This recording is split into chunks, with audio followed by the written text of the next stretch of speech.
Welcome everyone. Today we have Browse Like a Ghost, Intro to TOR for safer and smarter surfing. Thank you so much for your attendance today. We're very excited to share this information. Before we get started, I wanted to share a little bit about the nonprofit organization. We are the Lioness Instincts. Our mission is to arm 1 million women with the physical and digital tools to fight back, stay safe, and lead confidently.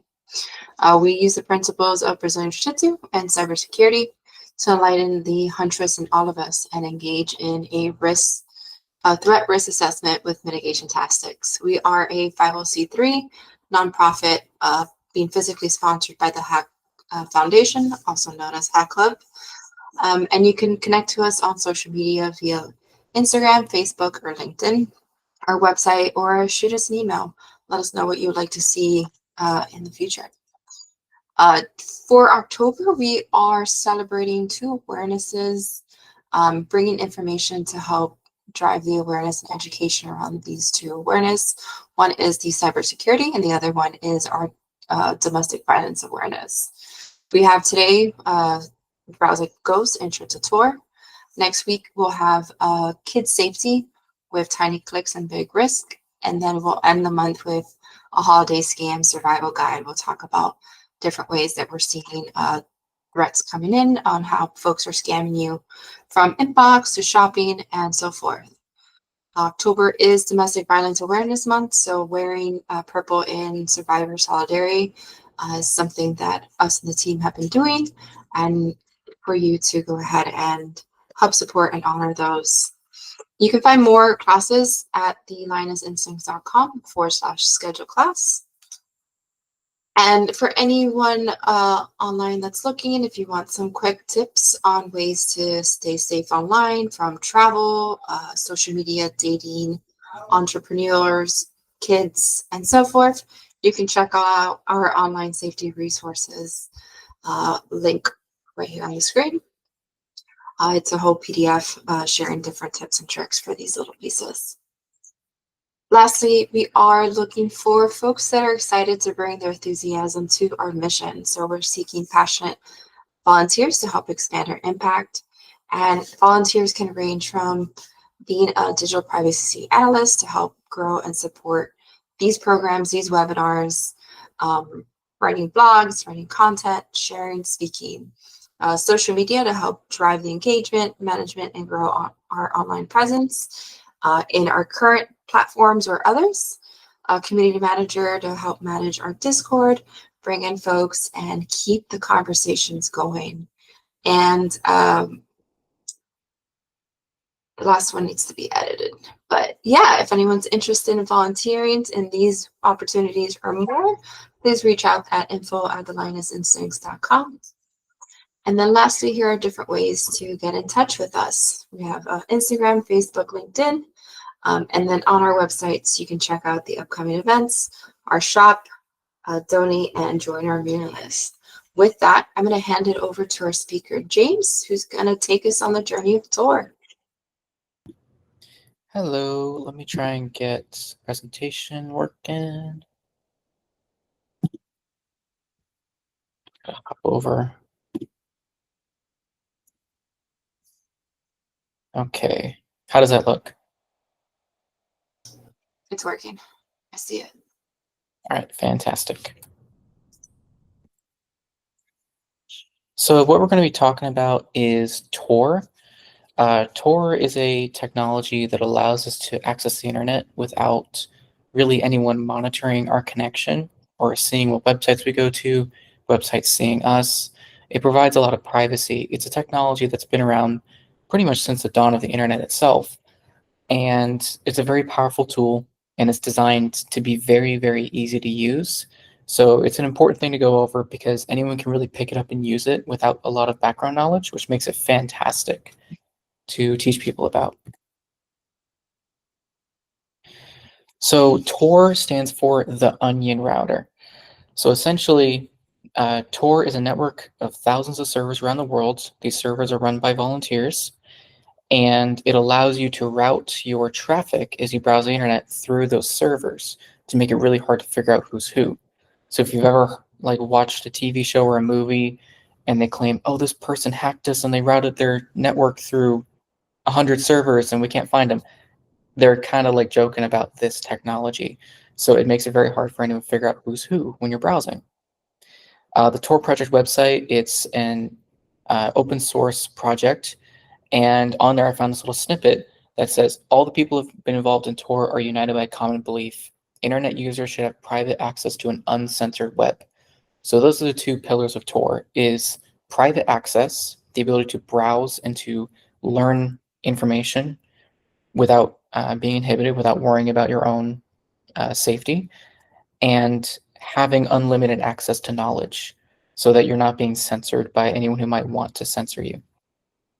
So something that is interesting is Tor was created by the US Naval Research Lab, and they were trying to figure out how to route traffic without someone figuring out who's who. This was, again, like in the 90s. The technology was brand new, but then it was very quickly handed over to open source, people who were interested in open source technology. And open source, if you don't know, is when people share software online and they work together to build it. So anyone who's using it, anyone's contributing to it, can examine that code to make sure it's doing what people say it's doing, and it's not doing something malicious in the background. So generally, we trust open source technology more than closed source technology, which is just made by a company and they tell you it's safe, but you can't actually check it. So tools like this are very, very interesting. So who is Tor for? It's built for anyone who wants more privacy when they browse. And because it's so easy to use nowadays, really anyone can have a reason to use it. You don't need to be like high risk or anything. It can be regular people seeking privacy. It can be abuse victims that know that their internet is being monitored, like your home internet. If you know it could be monitored by that person who's abusing you, this can bypass that, and that person can't see what websites you're visiting or if you're reaching out for help or anything. It can help activists around the world. In fact, those are big users of Tor, or people around the world who are trying to push for change in their countries to make things better for themselves and the people around them, because it protects them from being surveilled. And that can include you. For any reason you may have, you can use Tor. So the purpose of Tor is to anonymize, which is to blend into the crowd. When you connect to the internet using the Tor browser, what's happening is, of those thousands of servers around the world, your browser is randomly selecting 3 of them, and then it routes your traffic through those 3, and it encrypts the data that you're sending backwards and forwards so that no one can read it. So the idea of this is that if anyone were to try and monitor at any point along the line, any one of those 3 servers, they can't figure out enough of what's going on to figure out both who's browsing and what they're browsing about. They can figure out kind of that, like, a person in this apartment complex is using Tor, no idea what they're looking at. Or they can figure out that someone around the world is looking up this thing using Tor, but they have no idea where that person is. So we break it up, that traffic, so you can't figure out everything, because there really is no better way to do it. You just break up information so no one can figure out what's what. And if you don't accidentally reveal who you are by doing something like logging into Gmail, you're essentially untraceable. Every single tab you open in the browser is a separate route around the world. So it's really built to avoid correlations. It's a very, very powerful tool. So how to use Tor? Really, the easiest way to use it is the Tor browser. If you've ever used Mozilla Firefox, the Tor browser is literally Mozilla Firefox, but with the technology required to make that connection built in. And it has a few privacy settings built in already that protect your computer from like certain types of attacks to make it harder for someone to hack you.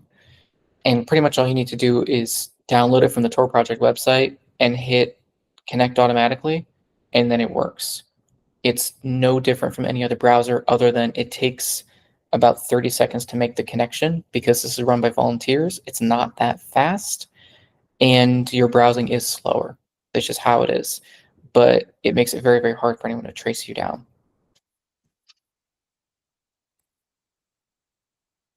So I'm just going to go over this kind of briefly because there's a whole talk we had about Tails OS, and there's a lot of resources online to go over.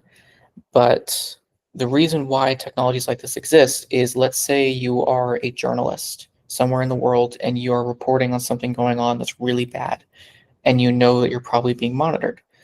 Well, your browser can protect you. Tor can protect you from being monitored. But your operating system, like Windows or Mac, is going to collect some amount of info on you just because you're using it. And that amount of information could reveal a little more about who you are than you expect. So Tails OS is an entire operating system that you run on your computer off of a little flash drive. So what this does is that it provides a safe haven for that browser to run in. So even if it essentially prevents you from having information collected on you because you trust the operating system compared to Mac or Windows where you don't trust it as much. So it provides you this safe little bubble where you can access the internet. And, it's really, really hard for anyone to gather information on you, even if you're up against a pretty high threat. You can find instructions on how to install it and use it on the Tails OS website, which is why I refrained from putting it in here because it's already so well written.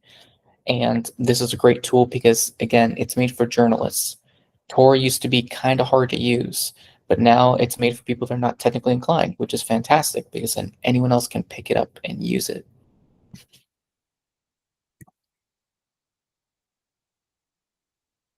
And the last component I had here is Unix. It's something that isn't touched as often, but it's another operating system where you can run Tor. The difference is you're running it in what's called a virtual machine.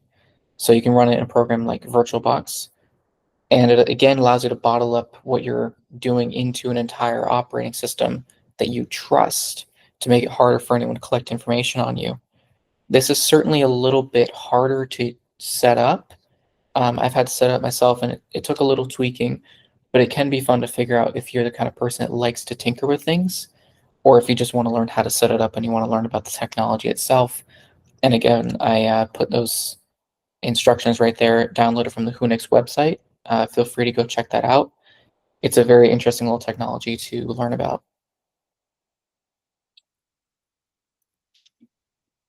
And I think that's actually all I had there. Yeah, kind of a brief one, but I didn't want to go super in depth.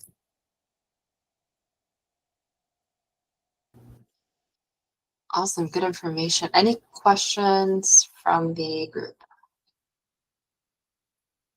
Yeah, if you have questions, I can elaborate forever. Feel free.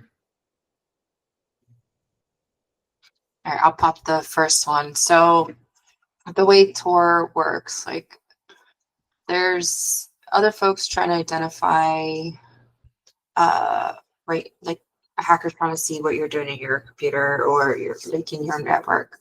How does that work when it comes to like the ISP? So your ISP or your internet service provider, whether it be Spectrum or Frontier, whatever you use, all they see is they see that you're using Tor. That's it. They know you're using Tor to do something in the world, and they can't tell what it is. So anyone that watches that connection between your computer and that first server, that first Tor server, and the ISP happens to sit in between, all they see is that you're using Tor. Anyone in between those Tor nodes, those 3 servers around the world, all they see is that you're one of thousands of people using Tor. They don't know who's who. They just know that there's thousands of people using Tor and all that traffic is going through here. It's like standing next to an interstate and you just can't really see which car is which because they're all going by at 90 miles an hour. You know there's a lot of cars, but you have no idea who's who, just that they're there. And if you're between the last hop, the last server, and the website that's being accessed, all you know is that someone on Tor is accessing the website. They don't know who's who. So it breaks up the information as pretty much as you can.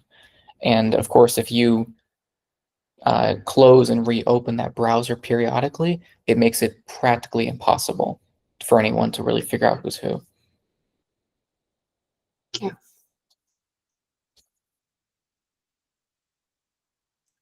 So some methods that you shared on using Tor have been the Tor browser and then Tails OS.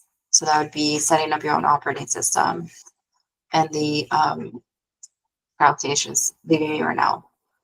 There you go, Unix. Which one is from easiest setup to more complicated? How has your experience been? Tor browser is the easiest. You just download it like a browser. That's it. Tails OS is a little harder because you have to install it onto a flash drive, which isn't hard. The steps are very, very well written. Unix is a little bit harder because you run it as a virtual machine. So a virtual machine is it's a program that you run on your computer that allows you to run entire other operating systems inside that software. So in VirtualBox, which is what I think Unix is built for mostly, you have to set up a few settings with networking. Like you're running two virtual machines. One is in charge of networking alone, and it's supposed to send networking traffic to the other virtual machine. So you have to like set up some networking configuration, which can be annoying to figure out. But if it's something you're interested in learning about, there are plenty of articles on how to do it and plenty of YouTube videos walking you through step by step. And it can teach you more about what is actually protecting you, which is fantastic. But if you're not interested in learning it, you just want to use it, Tor browser or Tails OS is going to be your best bet. Okay, thank you. And I see we had a question on the chat. What makes Unix setup complicated? I think you touched on it a little bit. Yeah, it's setting up those two virtual machines in VirtualBox. And if you're running VirtualBox on Windows, you have to like install some vague driver to get it to even turn on correctly, which I had to learn the hard way.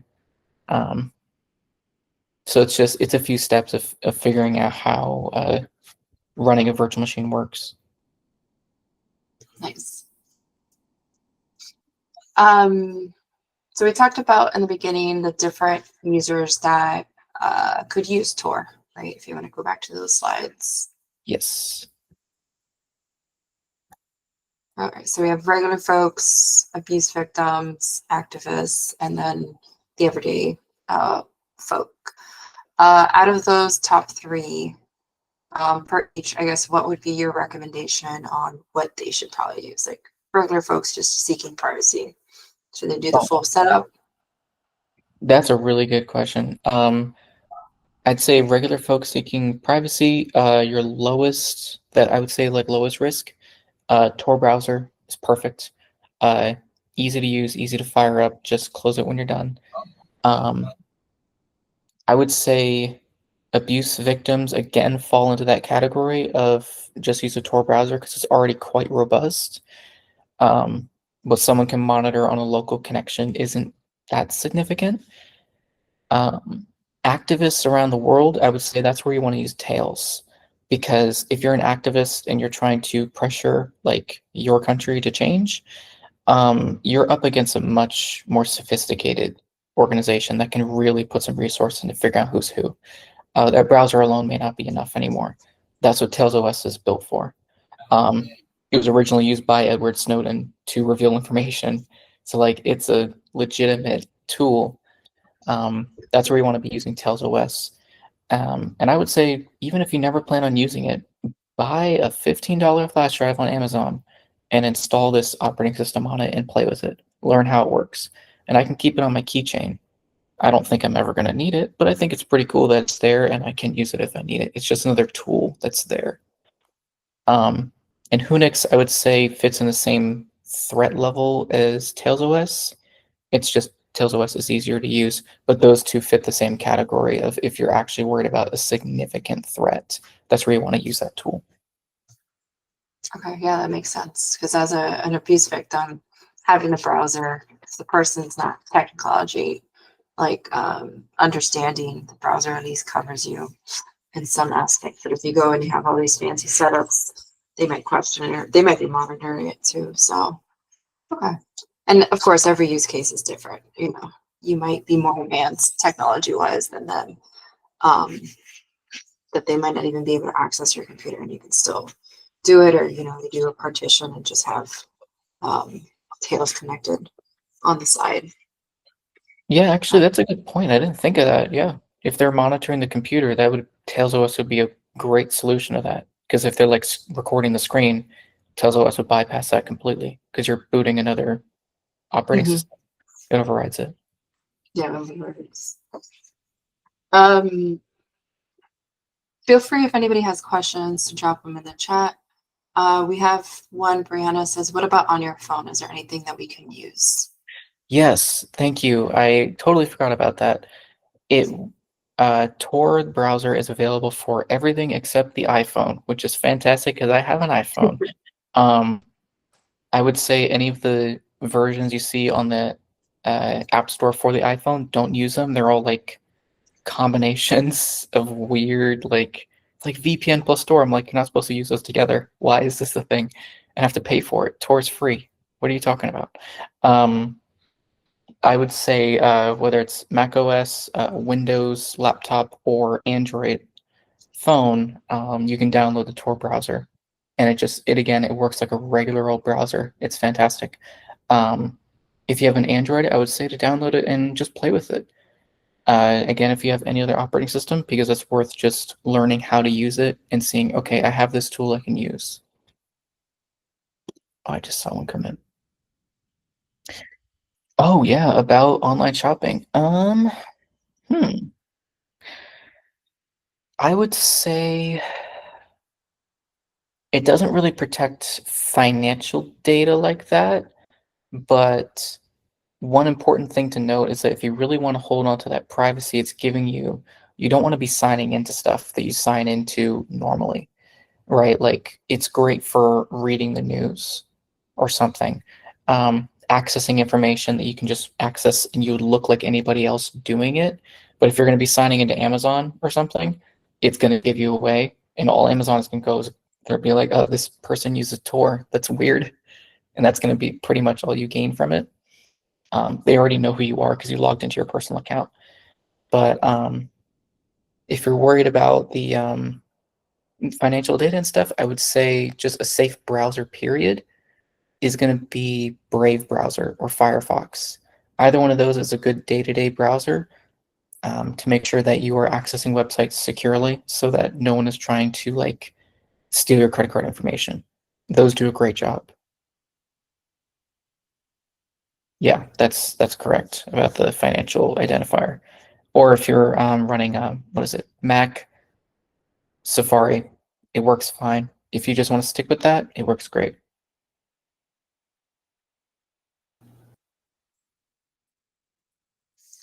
And I know in previous webinars we've talked about maybe this is an option for iPhone, but other operating systems on the phone that we can use. Does that give the same support and coverage for Tor, or is that like just another umbrella under the digital privacy if you were to use, I forgot the name of it, graph something comes into my mind. The Graphene OS, is that what you're talking about? I think so. Yeah, I kind of lost when I was trying to figure out how to use that. It didn't go well. Okay. It's a Graphene OS is a very secure operating system based on Android. And if you figure it out, great. Have a wonderful time. I could not figure out how to run it on my phone. Um, Quickly returned my phone and got an iPhone. I hope Best Buy never found out that I messed with the phone that way, but that's not important. Um, yeah, if you can figure out how to use Graphene OS, have a great time. It was just hard for me to understand. But if you can install Tor on there, just like any other phone. Okay. It's Graphene OS. And that doesn't, Graphene OS isn't supported in iOS. No, it's only supported on the Pixel phones because of reasons like, you can, what is it? Secure boot, right, on a Windows computer, Yeah. where you can turn it off to install something and then turn it back on. Yeah. You use Uh, that. yeah, Android only allows that on the Pixels for some reason. So you can unlock it, put a new OS, and then lock it again. Every other Android doesn't let you do that for some reason, so that's why they only let it on the Pixels.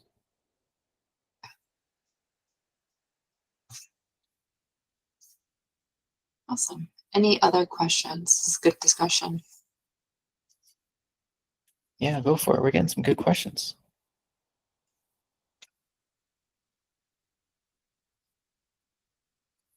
And then I know some folks jumped in late. The recordings will be posted on our YouTube channel, and we'll be sending out links to the recordings. If you have any questions after that, feel free to email us or join our Discord and ask away. And that information will be on the email that we send out. Yeah, I just saw the one specific websites you want to use on Tor. Actually, you know what? I'm just gonna show you how it starts up. And visit those websites. Give me a second. Can I just show my entire window? Hold on. I'm being conquered by technology. Give me a second. Here we go. All right, I'm just gonna fire up the Tor browser quick. Right here, runs on Mac, runs on everything, and it establishing connection already done. And what's that website called again? Freedom of the Press Foundation. You'll notice that it uses DuckDuckGo by default, which I think is a fantastic advertisement for DuckDuckGo as being a good privacy-oriented browser. Yeah, they're a search engine and they have their own browser. Oh, yeah, search engine. I know words. But this is a website based on defending freedom for the press itself. And they're available through the Tor browser. So websites like this, which are designed to spread information, make sure that people have access to what is going on in the world, they actually run a program or two. Secure Drop takes advantage of the Tor network, so a journalist or a whistleblower can upload information that they have gathered without it tracing back to them. And I think they even have digital security education, Freedom Tracker. Are things going really wrong? So websites like this, I think, are pretty awesome. It's just a resource for learning about what's going on in the world. Of course, you can go to any website you want, but these are kind of the ones that I think are a little cooler to access on Tor. And then the question, any specific websites you personally like to use? I know you shared that one, but is there any other websites? You can get to Reddit as well. So if you're looking for, I don't want to call Reddit news. I don't know if it is, but if that's the information you're looking for, go for it. You can access it via Tor, and you can get a pretty unfiltered perspective of the world from different people. Yeah, and I don't want you to share too many because this will be posted, and sharing which websites you like to use is an identifier. So, Yeah. all right. Feel free to post the questions as you just want to thank James for his time and attention today, sharing Tor with us. And as I mentioned, we'll send a follow-up email to those that signed up with a link to the recording, the recap, so you can go back and skim through, and then a link to our Discord channel so you can join in. And if you have any questions that come up, want to keep up to date with the next events or events that we have going on, feel free to join that. And we have our next event next Tuesday in Kids Online Safety and Privacy. That would be October 14th. I believe it's 4 p.m. Eastern, but you can check Eventbrite or the Lioness Instincts website.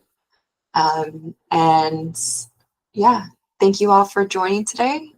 And we're here if you have any specific questions or any education that you would love to learn more about on this space.